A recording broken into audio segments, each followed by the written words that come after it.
My man got his Kobe shirt on. Hey, AJ, you the biggest Kobe fan, man.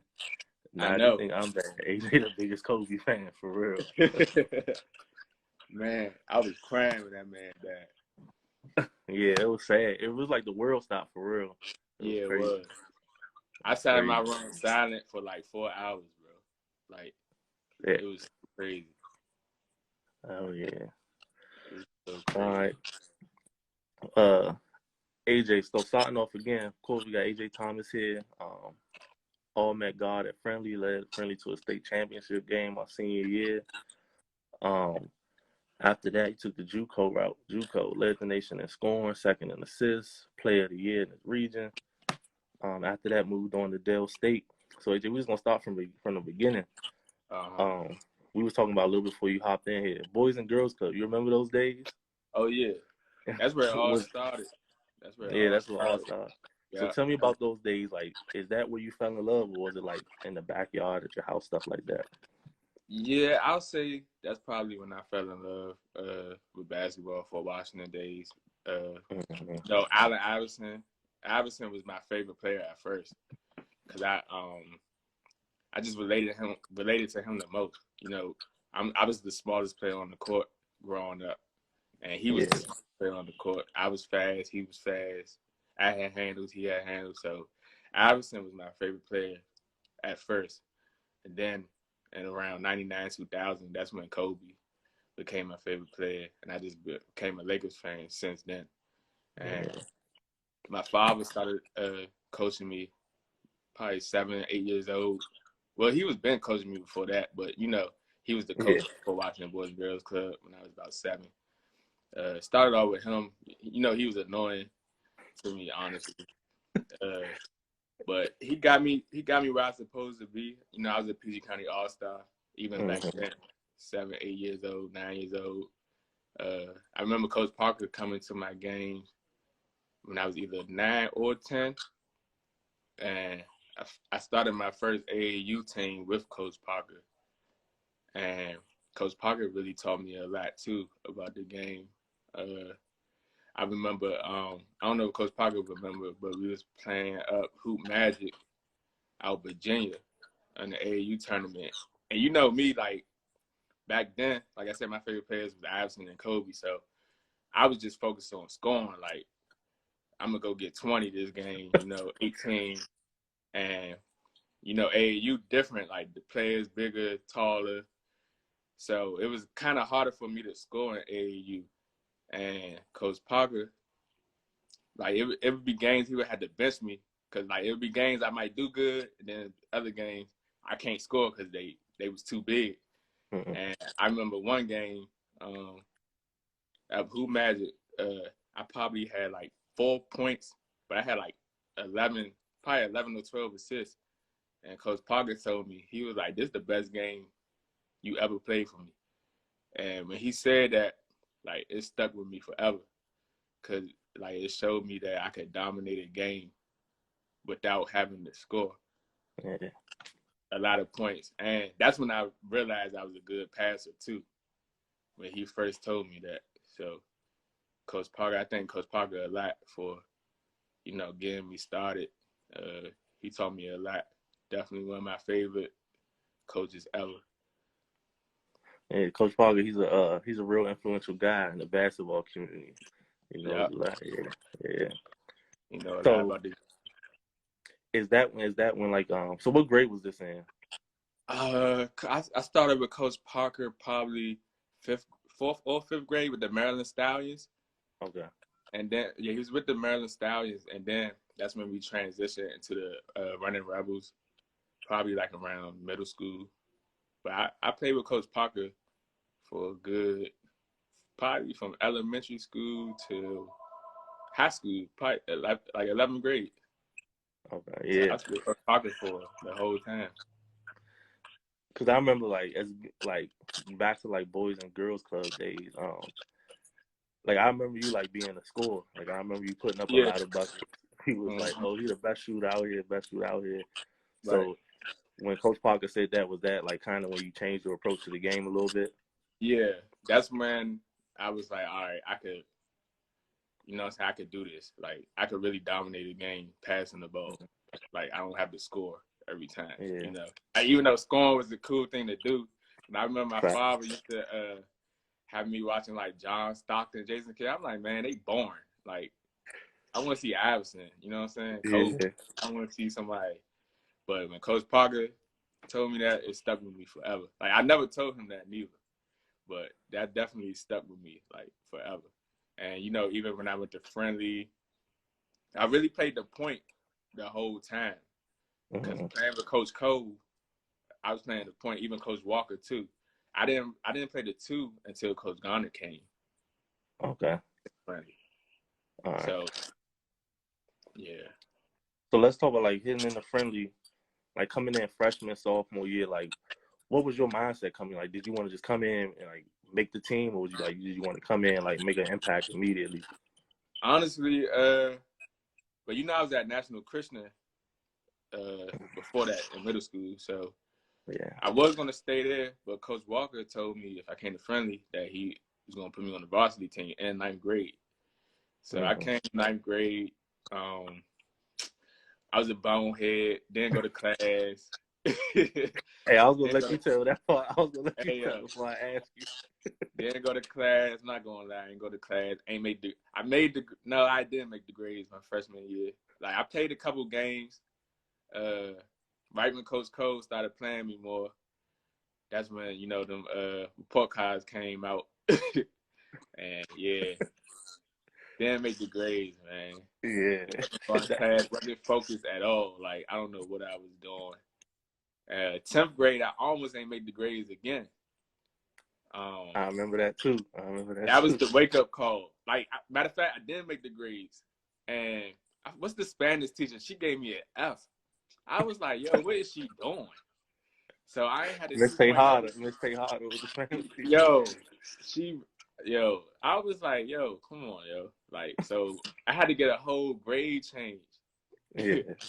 I had to get a whole grade change. Coach Cole helped me out with that.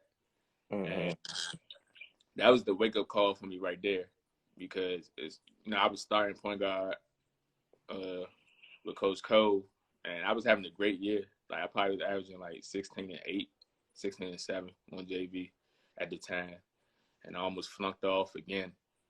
And then thankfully, Miss I forgot her name, the Spanish teacher, she changed my grade to a D. So I barely got by with a 2.0. And I think that's probably like 2 weeks later, I think I was called up to varsity to play my first varsity game. And that's when I really got focused from there. Like, that was the wake-up call. When you first got called up, like, was that like a big change for you? Like, did your confidence like go up because you got called up? Yeah, I'm not gonna lie to you. I was nervous though. I was mad nervous my first game. You know, because especially in 7th grade, I probably was like 5'6" at the time. Yeah. 5'6", 130. 5'6", 130. So I'm like, man, it's different. Like, the game speed was way different. It was faster. Like, the whole game was just faster. But once I made my first shot, like, I got real comfortable. Like, I got real comfortable. I think we was playing Potomac. Parker said Potomac. Yeah, and I think I had like 23 my first game on varsity. Like, hit my first 3, and like, I always been a rhythm shooter. Like, once I hit something, like, my eyes gonna light up. Yeah. And I hit another one, and then next thing you know, like, I probably pulled like 2 or 3 shots from like almost half court and made all of them.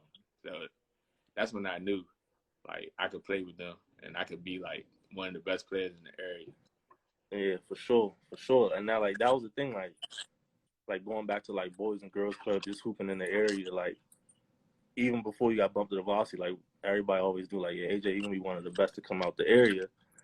It's because, like, I remember when we was younger, and like you said, your father was annoying, but he used to make sure, like, because didn't he help, like, coach when we used to play our VA in the summer, right? Oh yeah. Me, you, and George, Mike, everybody, with Box, with Coach Box. Yeah, like, he always, even with Parker, like with Coach Parker back in the days. I mean, he wasn't I mean, he would help coach sometimes on the sideline, like but he, he be doing too much. So Coach Parker ain't really let him be an assistant coach like that. He be getting too many cuts. Like he be doing too much.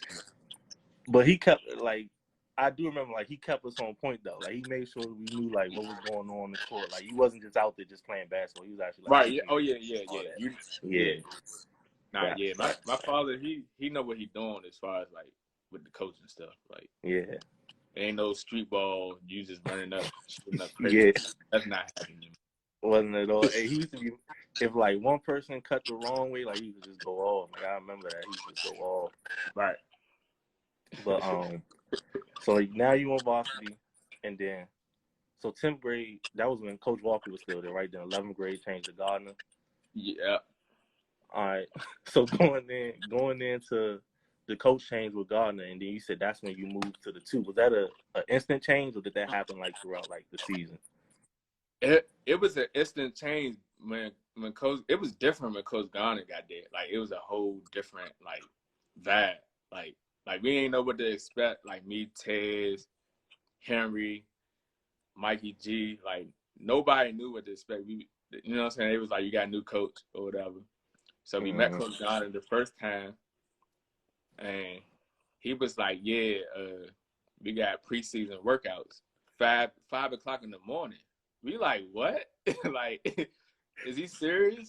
5 o'clock. And mind you, we don't know nothing about no winning basketball right now. You know what I'm saying? Because my 10th grade year, they was terrible.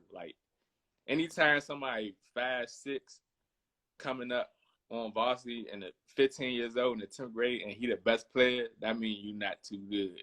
You know what I'm saying? So we was sorry my 10th grade year. So we ain't know nothing about winning. So when Coach Gardner talking about the 5 a.m. practices, I'm looking at him like he crazy. Wow. So we start going to the practices 5 o'clock in the morning. He didn't see me play yet. Coach Gardner tell you himself, he didn't think I was good. Because everybody was telling him, he was asking people who the best player. And they be like, AJ. And he be like, that little guy, him? And I was like, yeah. And everybody was telling him, yeah. Ted was telling him, yeah. And then when he seen me play, he seen how much, how easy it was for me to score. And that's when he was like, I'm going to play you at the 2. Okay. Yeah. And that's back when T-Flow. Yeah, T-Flow was the senior. So T-Flow was our 1. So he wanted to play me and T-Flow in the backcourt. Yeah, and y'all had some me and you was talking about this on Twitter the other day, you had some great battles with the other guys in the county, Clevin over at Lago. Your junior year was when everybody found out. My junior year, that was the toughest guards. It was so many tough guards, Harold from Gwen Park, Sean Thomas from Gwen Park. They both was all met. J-Dub. Yeah, Bucket. Percy Woods. Clavin, like you said, Clavin was averaging 25, 22, 25 a game. Largo had another guard too. I think he went to Bowie State. He was real good too. Then they had Sutton. Yeah. And yeah, matter of fact, Largo, I don't think Largo lost the game in the county that year. They might have to Gwen Park one time, but I know they went to the state championship. They was dominant. For sure. And then Sean Duffy and Khalees Copley Bay from Fairmont. Fairmont. Yeah. Sean Duffy to this day, I tell people all the time, man, he one of the best guys I ever seen. Cause he left-handed, he don't shoot no jumpers, and we know he's not gonna shoot a jumper. But somehow, at the end of the game, we look at the box score, he got 21 and 12. We how? Just getting it done. Yeah, he was like a left-hand Rondo. He was unguardable. And yeah, it was so many. And then even Mush from Potomac. It was a lot of good guys my 11th grade year for sure. So what was that going in, game in, game out? What's that going in? How did you prepare mentally for all that?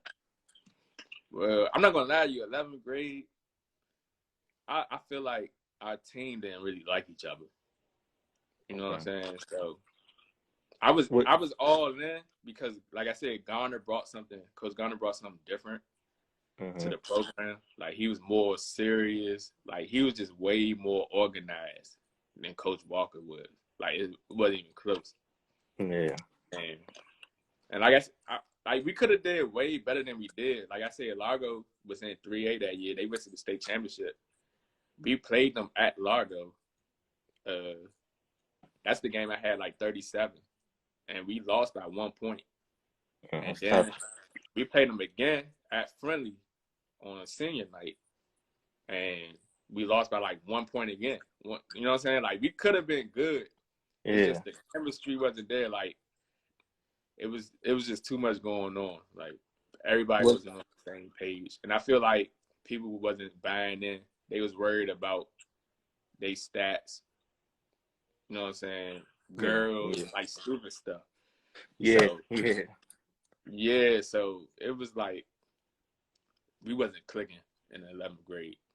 Yeah, and that's like, it was a big transition because like the class of 08, like they had been with Walker, you know, throughout the whole time, and then y'all would be considered like Garner's first true group. So it's definitely, you know, a big difference. Like you said, the intensity level changed, and like that, he was like that all the time. Because I remember, you know, he was a physical education teacher, and people stopped liking PE because of Gardner. You know? Yeah, they really did. People was trying. I ain't never seen nobody try to get PE taken off their schedule. They was like, I really felt bad for the people that had Picard. Like, he's the worst. Picard the worst. Hey, people used to walk out and he'd be like, "God bless you. I'll see you next A-Day. God bless you." Had them in straight boot camp in PE. Yeah, for real. Well, so junior year, I think y'all end up playing Huntingtown in the playoffs. Was it Huntingtown? Yeah, it was Huntingtown first. They spanked us. I was so mad. I was like, no way. Me and George, we became close friends. He actually the coach at Huntingtown now, to Tobias Jennifer. Okay. He the coach there. Yeah, it was just funny. We get up Frostburg, and like, you know, he had the picture like him checking George in the playoffs or something like that. Yeah, but they spanked us. They were solid. They were solid though. Yeah. Going in the senior year, like, we're gonna talk about that season because y'all had a hell of a run. Was it something that changed over the off season for the team? Like, y'all just started fresh? Everybody just liked each other. You know what I'm saying? Okay. Like, we actually liked each other. Like, my junior year, we wasn't hanging out. You know what I'm saying? Like, we wasn't ever hanging out with each other. Like, I was, you know, I'm cool with everybody. Like, I don't, you know what I'm saying? I don't usually have no problem with nobody. But, like, I was real close with T-Flow, Mark Daniels. But everybody didn't really hang out like that. But when my senior year came around, me, Mikey G, Ted, Henry, George, like, everybody, like, we all used to go to the mall together, the movies together. We'll go to Fridays together with some girls. We'll do like everything together, go bowling together. So it was more like of a family vibe for sure. Y'all was a close-knit team for sure. Like, y'all was with each other all the time, lunch, whatever. Like, I just remember y'all with each other 24/7. Always by each other. Yeah, so that bonding, it definitely translated over the court. And then, like you said, even the class of 10 was strong. RJ and them, they followed y'all lead for real. Right. So that, I could see that. That definitely made a difference. Yeah, so senior year, you like, people know about you now. And I remember a few times people ran the boxing one and stuff on you like that, right? Right. How did you face those challenges throughout the season? I think I started off the season that year. I think I was averaging like 26 or 27. That's before the boxing ones. And then once we played Glen Park, that's when they brought out the boxing one. And ever since that game, I ain't seen nothing but boxing ones. Yeah. I think they held me to like 15, 13 or 15. And we won by 1 point. Because, you know, Glen Park, they was that year was tough too because we was ranked in the Washington Post in the top 25. It was us, Glen Park, Douglas, Potomac, and I want to say Fairmont was. Like, we had like 4 ranked teams in the conference. Yeah. Conference was tough. Like, but at the time, Run Park, we both was like top 10. Both was like undefeated in the county, and they put that boxing one on me. We ended up winning by like 1 point. Yeah. But yeah, after that, that's when everybody just started throwing the boxing ones. But so what? Oh, go ahead. What was you doing to adjust to it? Like, what did you do? Did you come over passer? Like, what did you do to adjust to the game? Really, it didn't bother me because I never played for stats anyway. But the way to beat the boxing one is to just move. Cause Coach Garner offers mainly motion. So you just gotta move, Yeah. sets, get screens set for you, and all that. Cause I'm real good moving without the basketball. So it ain't bother me as much as it would bother like somebody like Sean Duffy or Percy Woods from Carson. Cause they on the ball players. They like to dominate the ball. Don't really move down the lat. So it ain't really bother me too much. Really, it would depend on like who's guarding me in the boxing one. But so hitting up, not state, not Comcast Center. Or used to be Comcast, not Comcast Center yet. But how was y'all playoff run? Like, what teams did y'all face? And was there ever a moment? Well, my bad. Let me take a step back. Going into that season, did y'all was every year the goal is to win the championship? But what did y'all do differently as a team outside of hanging with each other more? What was the goals on the court to get there? Man, every practice was like a Division I. I had Division I practice, like with Coach Garner, and it started again. Like I said, he would have the 5 a.m. workouts every day, every school day. That's And tough. it started from there. Weight room with a card, hump days on Wednesdays.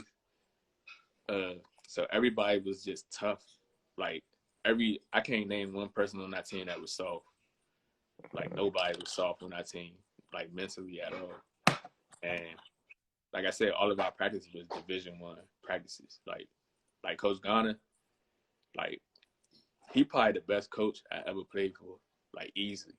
Like he, as far as like preparation, like he just know what he doing. Like, and he a great motivator too.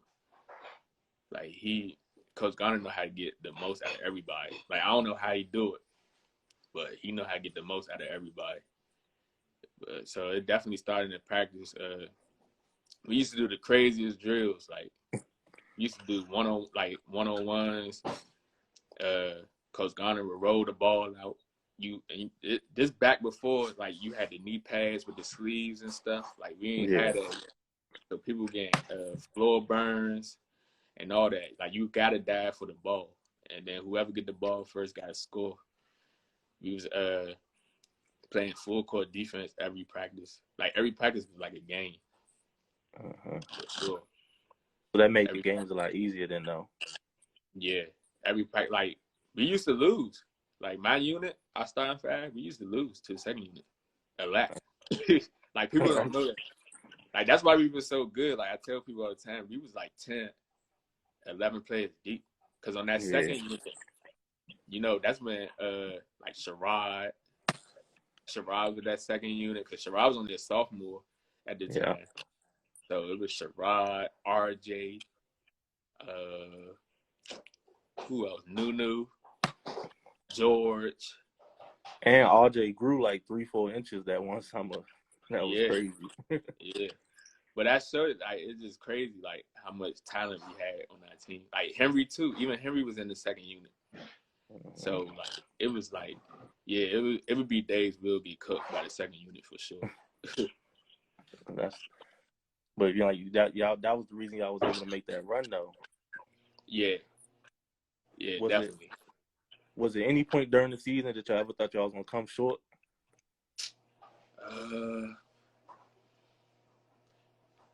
Matter of fact, it was about two times. Cause we almost went undefeated in the county. Like we went 17-1. We ended up losing to Potomac at the very end.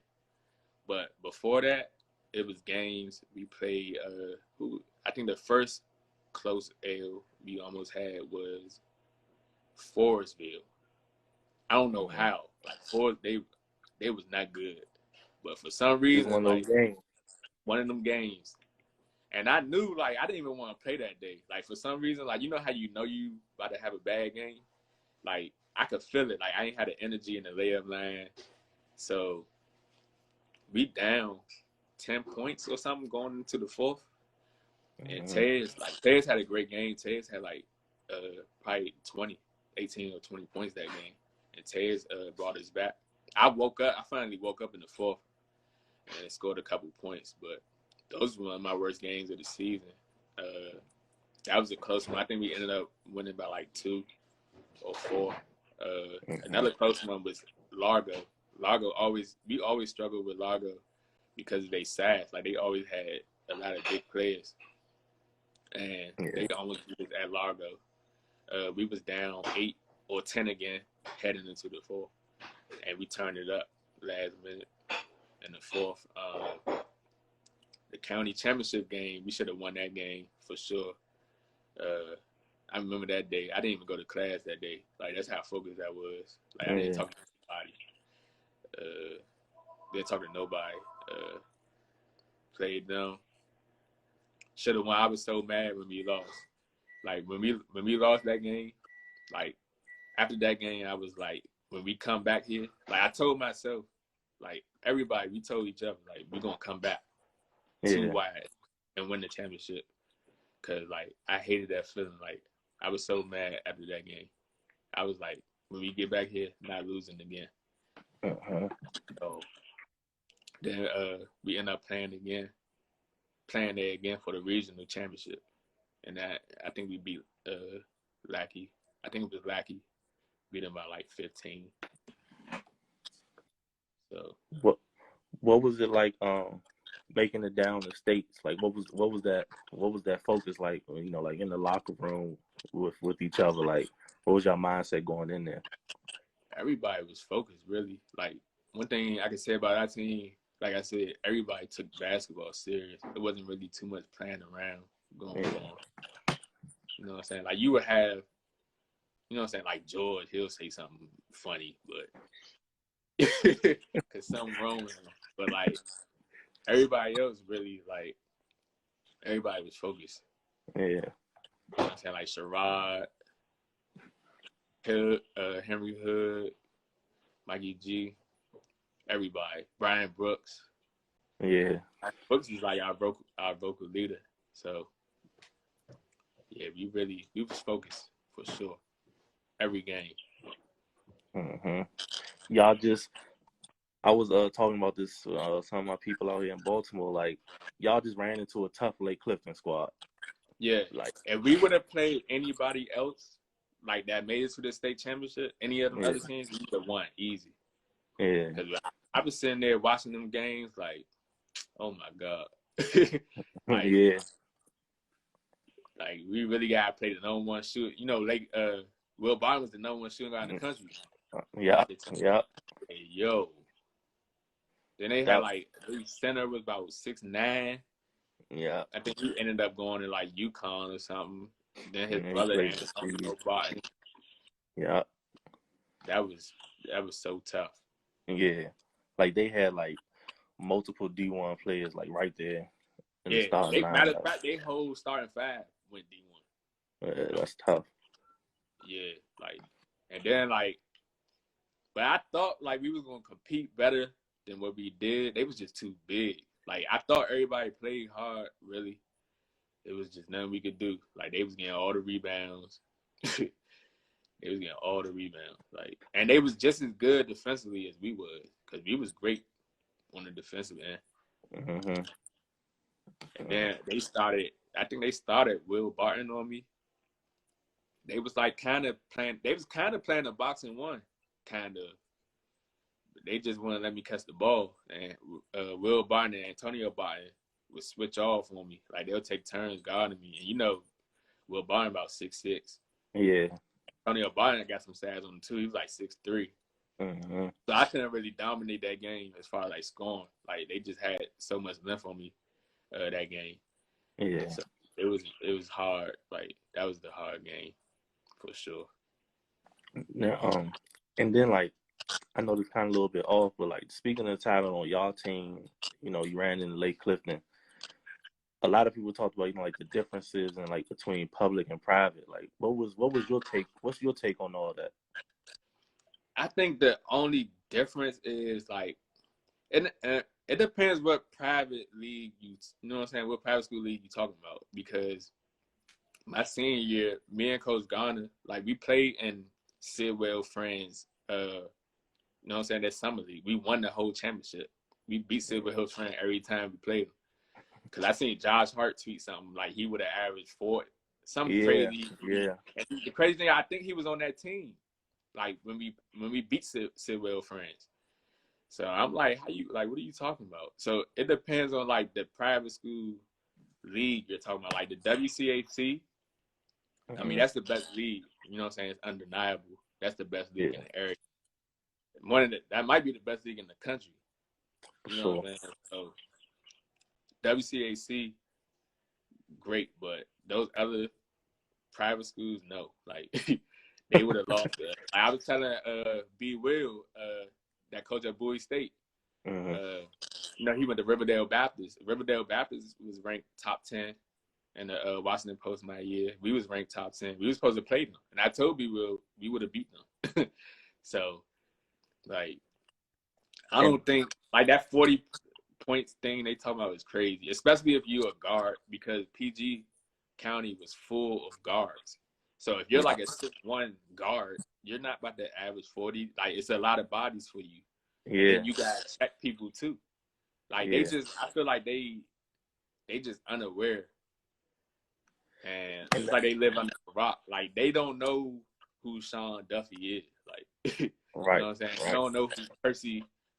They might know Percy from the AAU circuit, but they don't know Ray Gatlin. You know what I'm saying? They don't know these people.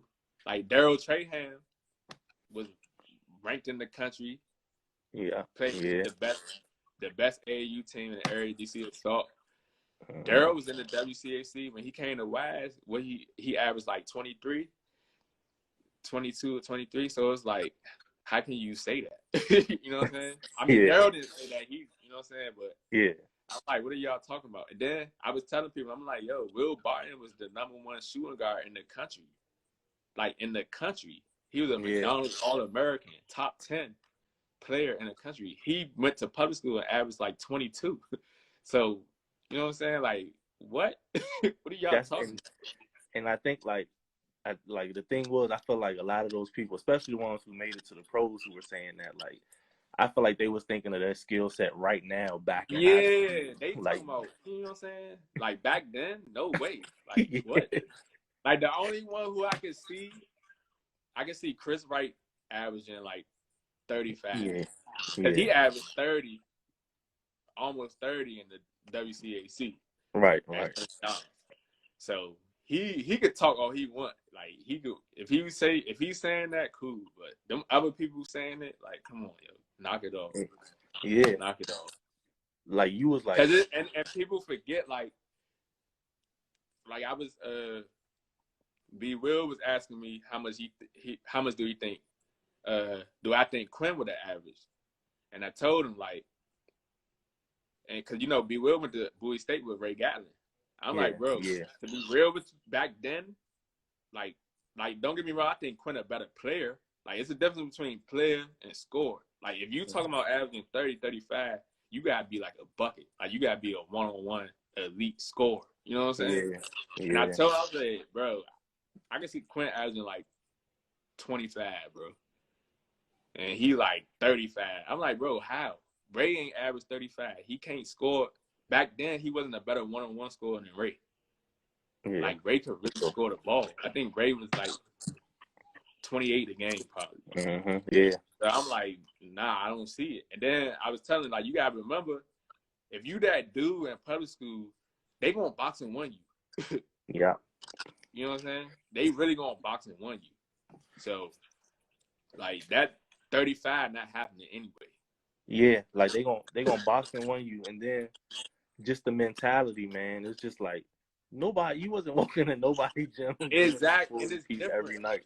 It's so different. Like the environments in private school and public school is night and day. You can't compare. Yeah. Like, and then like and honestly, if you coming from private school to public school, they're gonna think you soft. They're not scared of you. You know what I'm saying? They're not scared of you at all. Like National Christian and Friendly, it's not even comparable. Like, you know what I'm saying? Like National Christian, you going to church twice a week. You got Bible study. You can't curse in the gym. You know what I'm saying? Like, you can't curse. You can't do nothing there. Like, it's not even a comparison. Like nobody, people, them public school kids, not backing down from nobody. Fact. You know what I'm saying? They definitely tougher. Like, you know what I'm saying? They definitely tougher in public school. For sure. All right, let's get back to you on a personal note. So like leaving Friendly, like what were your options? Like were you looking to go D1, D2, or did you know you was going JUCO first? No, I definitely didn't know I was going to JUCO first. Like I said, you know, 9th and 10th grade, I just didn't go to class. So that kind of messed me up as far as being qualified, you know, through the SATs and stuff. So, and you know, I Coach Garner took me on a visit, an unofficial visit to Notre Dame. Okay. I don't know if it was my senior year or it might have been at the end of my junior year. Yeah, it's at the end of my junior year. I went on a visit to Notre Dame, and that's when I was playing with the team. Had me scrimmaging versus them and stuff. So I was looking at them too, with Coach Mike Bray. I had some other interests, like I want to say Houston back then. Might have been like Houston and some American university, maybe, I think. But my grades, my core GPA wasn't high enough for the SAT. So that's when Coach Garner told me, he took me to the guidance counselor, and she was like, yeah, you're not going to be eligible. So that's when Coach Garner told me I'm going to have to go either prep school or the junior college route. And honestly, it really, to be real with you, it killed my spirit, honestly, like, because I didn't want to do that at all. So I definitely didn't want to do prep school. So we was looking at junior college. Matter of fact, Coach Parker, the one that got me in my school. Okay. He had a relationship with someone up there previously? Yeah. He had a relationship with this guy named Kevin Jackson out in New York.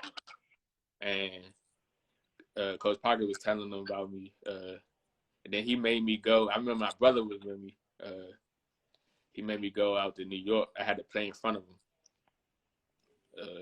Like had to do like a whole 5-on-5. He probably had like 15 or 20 players there, and I had to run with all of them in the Gaucho gym in the Bronx. Got you. So yeah. when you decide like, all right, I'm going here, you say your spirit was down a little bit. Like what did it turn around? It turned around once I got to New York, honestly. Because I figured out, like, because I didn't know who Kevin Jackson was. Like, I just know, like, Coach Parker cool with him. I trust Coach Parker. So, you know, I'm a go to Coach Parker joint. Yeah. So I get down there. Like, he crazy. Like, he's so crazy, yo. Kev is so crazy. So I'm like, yo, he funny as hell. So I find out he coached like all these great players out New York City. Like he made God Shamgar the All-American. Like he's cool with everybody. Like, and you built a good relationship with him. That was your coach. He helped you out too. Yeah. So like he knew Kenny Smith. Kenny Smith's nephew played on my JUCO team. Like he knew a lot of people. Like he knew a lot of people. And he like he knew the game very well too. He one of my favorite coaches ever too. For sure. Him, Coach Garner, and Coach Parker, my 3 favorite coaches ever. Yeah. Yeah. Was it I know it was a culture shock going up there in New York. They a little different down here. Oh But yeah, yeah. Did you have troubles adjusting with the team up there? I mean, I didn't have trouble, but like I'm the type of person I get along with everybody, honestly. So I don't never really. Well, I had one altercation, but everybody else. But it was different because New York City kids, like hood kids, doing anything, drinking, smoking, fighting, drugs. They doing all that. Like, so it was kind of different from that point of view because they was doing stuff outside of basketball. Got you. But it wasn't too much